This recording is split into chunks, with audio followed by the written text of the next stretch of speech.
you earn as much money as a doctor, a dentist, a lawyer, an airline pilot, and you don't even know how to use your basic tools of trade. It's unprofessional.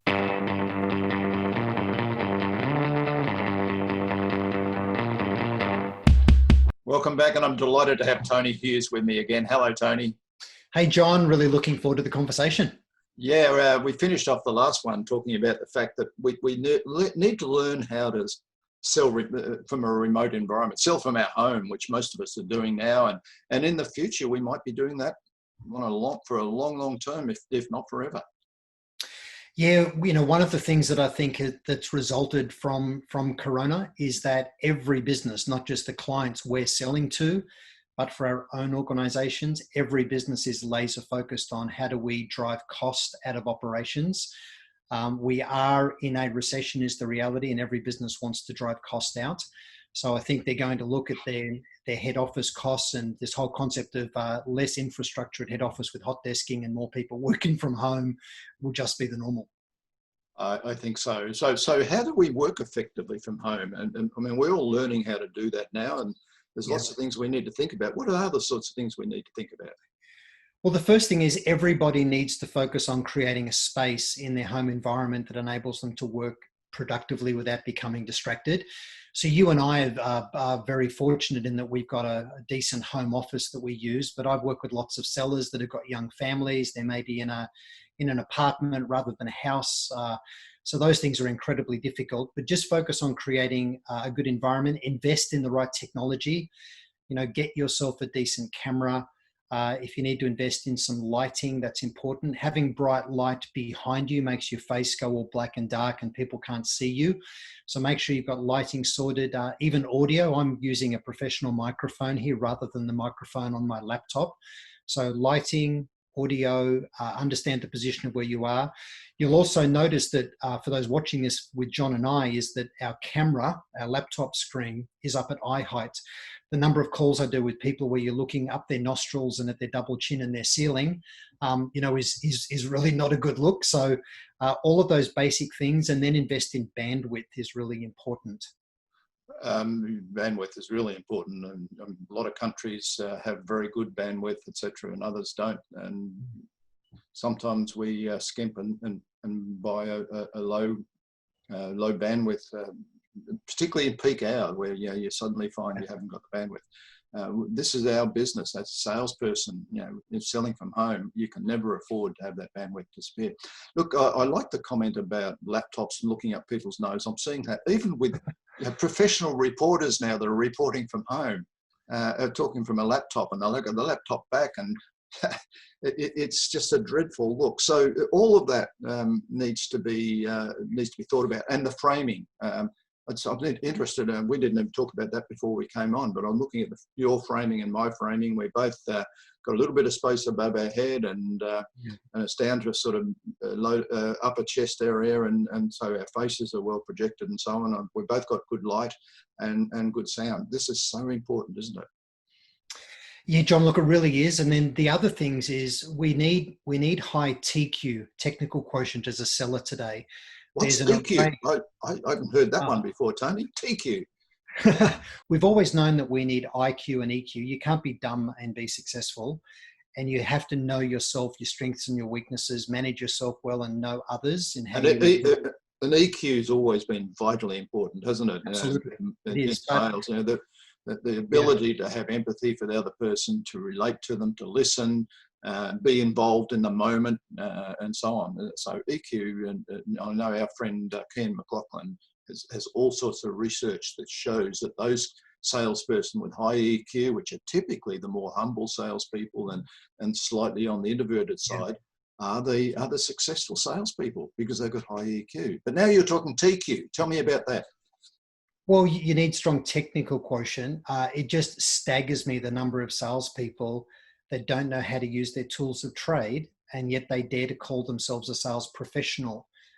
If you're a professional, you know how to use your tools of trade. So tools of trade like what, Tony? Well, let me give you an example of Sales Navigator. The number of people I'll say, hey, look, can you just jump into Sales Navigator for me? Show me how you've constructed your saved searches around accounts and leads, people of interest in an account. so that it works as a trigger event notification platform for you when there's changes. Show me how you've done that. And they look at me like I'm from another planet, you know, or I say to them, let's imagine you're going to another city in a few weeks and you want to set up a dozen appointments for yourself over a couple of days. Show me how you use Navigator and the UI that's over the Boolean search capability on the platform to identify companies in geographies and the people in roles with keywords that you could drive outreach to, just to make sure that your calendar is full, or you know who you're targeting. And they just have no idea to do it, of how to do it. You have a look at the way that they don't use their CRM. They don't know how to build a basic dashboard or construct basic reports. You look at the way that they use technology. The number of salespeople I've called their cell phone, and you just get the telco's automated response saying, your message will be converted from voice to text, beep. And you go, did I ring the right number? Is this really them? And I'll say to them, hey, you need to change your voicemail so that they hear your wonderful voice. They know that they've contacted you. You'll get back to them. They go, yeah, I can't figure out how to change that. And I just think you need firing. Like, if I was your boss, I would fire you in an instant. You earn as much money as a doctor, a dentist, a lawyer, an airline pilot, and you don't even know how to use your basic tools of trade. It's unprofessional. I know that's really harsh, but in the era of digital remote selling, you have to know how to use tech. You just have to know. And it's not just the tools. There's a whole range of tools we should be using. You know, simple tools that enable us to access telephone numbers and email addresses for people. All sorts of tools that I notice a lot of salespeople either aren't using or don't know how to use. I totally agree, Tony. Yeah, mate, and even all sellers need to also be marketers today. You know, that's another reality. So you say to a salesperson, hey, do you know how to set up an email campaign in an email automation tool, right? So that you can create some inbound opportunity for yourself from some outbound automated activity. No idea how to do it. So, you know, to me, it's just so important in the way that we're selling now. Digital remote selling means you also need TQ, right? Get a handle on the technology. This week, I've used 7 different video online meeting tools with people, and they're all different. I've just thought I just need to get over that. You know, we're using Zoom right now, but even in Zoom, know the difference between speaker view and gallery view. Yep. When you're presenting to someone, jump out of your slides or out of your demo, back into gallery view. Ask everybody to have their camera on. Talk to them about muting themselves unless they're speaking. Let them know you're going to ask people some questions so they know they can't be quietly doing their email in the background and not listening. So, you know, there's this there's this attention clock that we need to honor. So we need to jump back out of boring presentations and drive engagement, even though we're doing it digitally. And you're right, using a tool like Zoom, we do need to learn a number of different tools.